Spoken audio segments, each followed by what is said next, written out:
السلام علیکم ورحمۃ اللہ وبرکاتہ۔ بسم اللہ الرحمن الرحیم۔ عزیز طلباء، حدیث مبارکہ کے آج کے سبق میں ہم قال یا ایھا الملأ ایکم یہاں سے شروع کر رہے ہیں، توجہ کیجیے۔ اعوذ باللہ من الشیطان الرجیم، بسم اللہ الرحمن الرحیم۔ قال یا ایھا الملأ، سلیمان علیہ السلام نے کہا، اے سردارو، تم میں سے کون یاتینی میرے پاس لائے گا بعرشیہا اس کا تخت، قبل ان یاتونی اس سے قبل کہ وہ آئیں میرے پاس، مسلمین فرما بردار ہو کر۔ قال عفریت من الجن، ایک قوی ہیکل جنات سے، انا آتی کا میں آپ کے پاس لے آؤں گا، بھی قبل اس سے پہلے اس کو، ان تقوم من مقامک کہ آپ کھڑے ہوں اپنی جگہ سے، و انی علیہ لقوی امین اور بے شک میں اس پر البتہ قوت والا ہوں، امانت دار ہوں۔ قال الذی اس نے جو کہا، عندہ اس کے پاس، علم من الکتاب کتاب کے علم سے، ان آتیک بھی میں اس کو تمہارے پاس لے آؤں گا، قبل ان یرتد قبل اس سے کہ پھر آئے، الیکا تمہاری طرف کا تمہاری نگاہ۔ فلما رآہ پس جب سلیمان علیہ السلام نے اسے دیکھا، مستقر رکھا ہوا، عندہ اپنے پاس، قال ھذا من فضل ربی اس نے کہا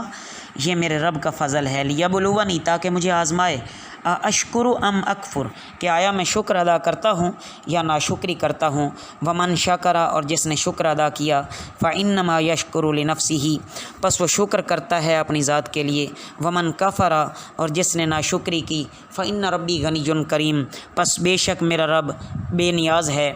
کرم کرنے والا ہے۔ عزیز طلبہ، جب قاصد واپس گیا اور اس نے جا کر بلقیس کو پیغام دیا تو بلقیس کو یقین ہو گیا کہ یہ کوئی معمولی بادشاہ نہیں ہے، ان کی قوت اور طاقت کے مقابلے میں جدال اور قتال سے کچھ فائدہ نہیں ہے۔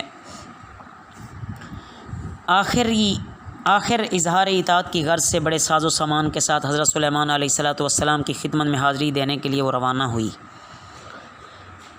حضرت سلیمان علیہ السلام نے اپنے درباریوں سے فرمایا کہ کوئی ہے جو بلقیس کا تخت شاہی اس کے پہنچنے سے پہلے میرے سامنے حاضر کر دے، چونکہ قاصد کے ذریعے سے یہ حضرت سلیمان علیہ السلام کو اطلاع پہنچ چکی تھی کہ بلقیس آ رہی ہے۔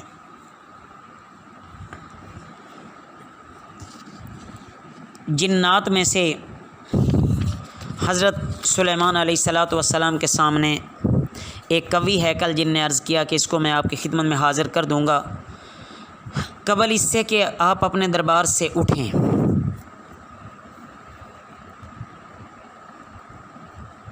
آگے بتلایا جاتا ہے کہ جس کے پاس کتاب کا علم تھا اس نے کہا کہ میں اس تخت شاہی کو تمہارے سامنے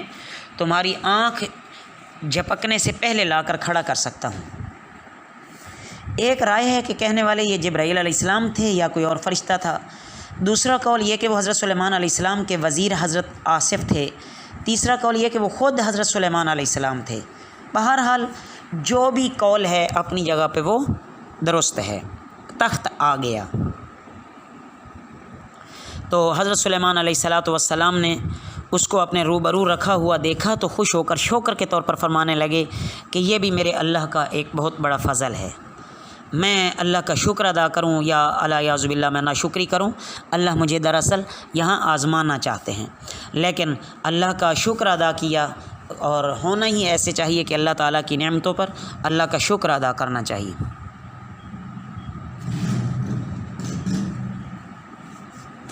باقی حضرت سلیمان علیہ السلام کے پاس بلقیس کا تخت منگوا لیا گیا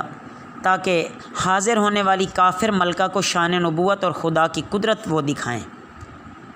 اور اس کو یہ جتلانا مقصود تھا کہ تیری بادشاہی اللہ کی قدرت اور نبوت کے طاقت کے مقابلے میں کوئی چیز نہیں ہے۔ قال نکروا لہا اس نے کہا کہ اس کی وضع بدل دو، کیفیت اس کی تبدیل کر دو،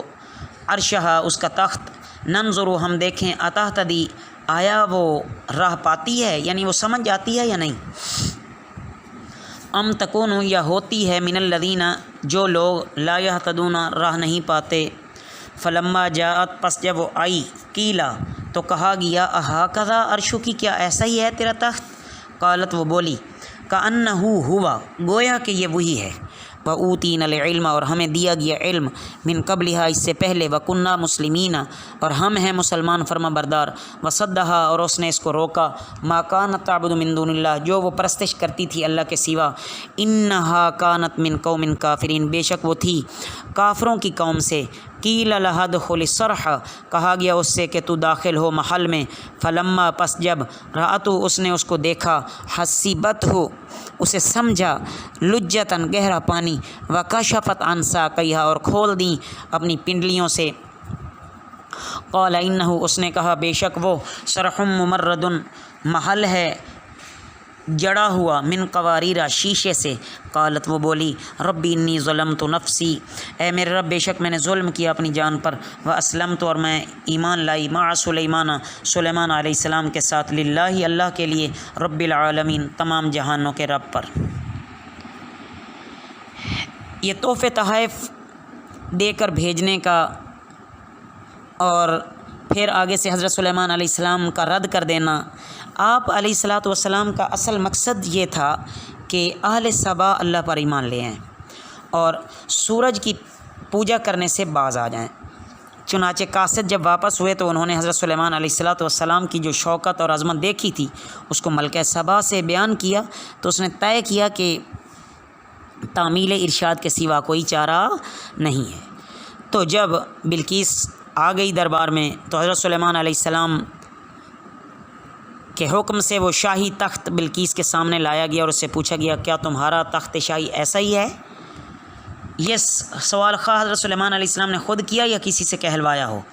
اب بلقیس اس تخت کو غور سے دیکھنے لگی اور بڑی عقل مندی کا جواب دیا اور کہنے لگی کہ ہاں ہے تو ویسا ہی۔ گویا اس نے اپنے جواب میں نہ تو بالکل صاف کہا کہ ہاں وہی ہے، نہ بالکل نفی کی، بلکہ جو حقیقت تھی ٹھیک ٹھیک ظاہر کر دی۔ اور ملکہ سبا بہت ہی ذہین عورت تھی جو اتنے عرصے تک ایمان نہیں لائی تھی۔ وجہ اس کی یہ ہے کہ اس کو غیر اللہ کی عبادت نے جس کی اس کو عادت تھی روک رکھا تھا۔ وہ عادت اس لیے پڑ گئی تھی کہ وہ کافر قوم میں سے تھی، پس جب جو سب کو دیکھا وہی کرنے لگ گئی، مگر چونکہ عاقل تھی جب تنبیہ کی گئی تو اس کو تنبہ ہو گیا، یعنی وہ حق کو اختیار اس نے کر لیا۔ وہ اپنے کو دنیا کے اعتبار سے بھی تاکہ عظیم نہ سمجھے اس لیے آپ نے ایک شیش محل بنوا کر اس کے صحن میں حوض بنوایا اور اس میں پانی اور مچھلیاں بھر کر اس کو شیشہ سے ڈھانک دیا۔ شیشہ ایسا شفاف تھا کہ دیکھنے میں نظر ہی نہ آتا تھا۔ اب اس محل میں جانے والے کو لامحالہ اس پر سے عبور کرنا پڑتا، تو بلقیس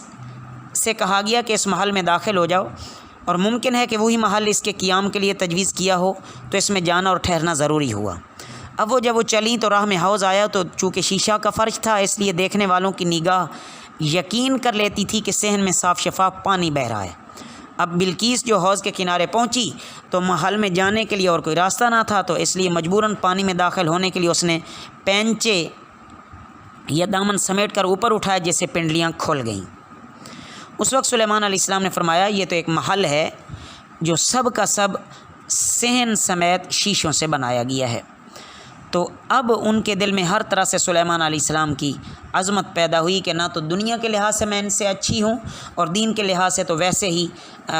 اللہ رب العزت نے اب ان کو اسلام سے نوازا تھا، یعنی سلیمان علیہ السلام پر وہ ایمان لے آئی تھی۔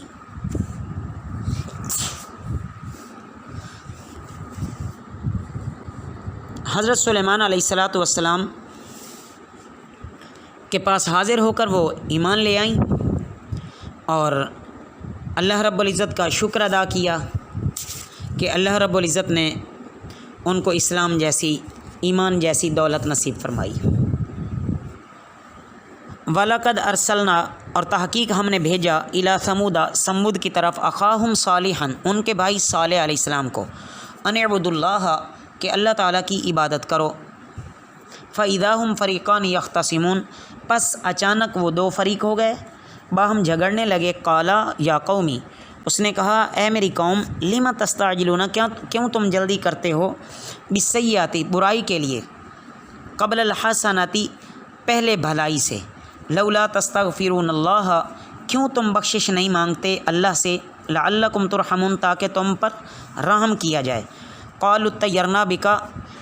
وہ بولے برا شگون ہے تجھ سے، وبمن معک، اور وہ جو تیرے ساتھی ہیں۔ قال طائرکم، اس نے کہا تمہاری بدشگونی عند اللہ، اللہ کے پاس، بل انتم قوم تفتنون، بلکہ تم ایک قوم ہو آزمائے جاتے ہو۔ ان آیات مبارکہ میں دوبارہ قوم سمود کا تذکرہ فرمایا جا رہا ہے کہ حضرت صالح علیہ الصلاۃ والسلام کو قوم سمود کی طرف اللہ رب العزت نے بھیجا، اور وہ دو گروہ ان کے ہوئے، ایک گروہ ایمان والوں کا اور دوسرا انکار والوں کا۔ ان کے درمیان کشمکش شروع ہو گئی۔ یہاں یہ واضح رہے کہ ٹھیک یہی صورت آپ صلی اللہ علیہ وسلم کی بعثت کے ساتھ مکہ میں بھی پیدا ہوئی تھی۔ قوم دو حصوں میں بٹ گئی اور دونوں گروہوں میں ایسے ہی کشمکش شروع ہو گئی۔ تو حضرت صالح علیہ الصلاۃ والسلام نے قوم کے منکروں کو اللہ کے عذاب سے ڈرایا اور ان کو سمجھایا کہ اگر تم میری بات نہیں مانو گے تو پھر تمہیں عذاب کا سامنا کرنا ہوگا اور تم تباہ ہو جاؤ گے، مگر کافروں کے کانوں تک جوں نہ رینگی، بلکہ گستاخی میں مزید اضافہ ہو گیا۔ بالآخر کہنے لگے کہ تم ہم کو عذاب اور ہلاکت سے کیا ڈراتے ہو، لے آؤ، جس کا وعدہ کرتے ہو نا اس کو لے آؤ۔ حضرت صالح علیہ الصلاۃ والسلام نے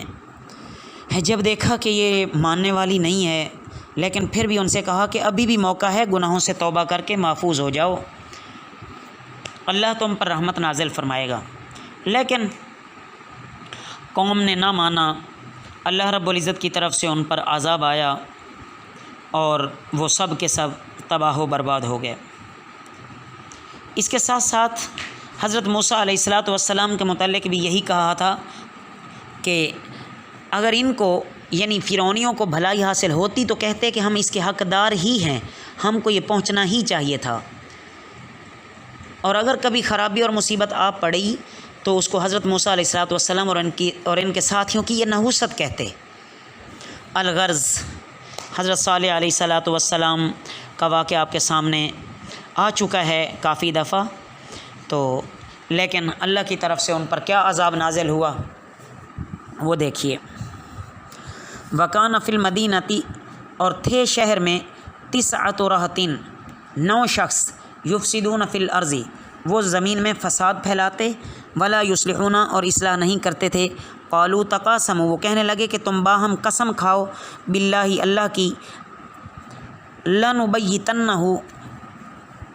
البتہ ہم ضرور شب و خون ماریں گے اس پر، واہلہ، اور اس کے گھر والے، ثم لنقولن، پھر ضرور ہم کہہ دیں گے، لولیہ، اس کے وارثوں سے، ما شہیدنا، ہم موجود نہیں تھے، مہلکہ، ہلاکت کے وقت، اہلہ،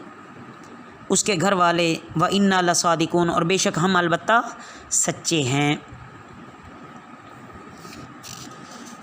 ان آیات میں بتلایا جا رہا ہے کہ اس زمانے میں قوم سمود کی 9 جماعتیں تھیں۔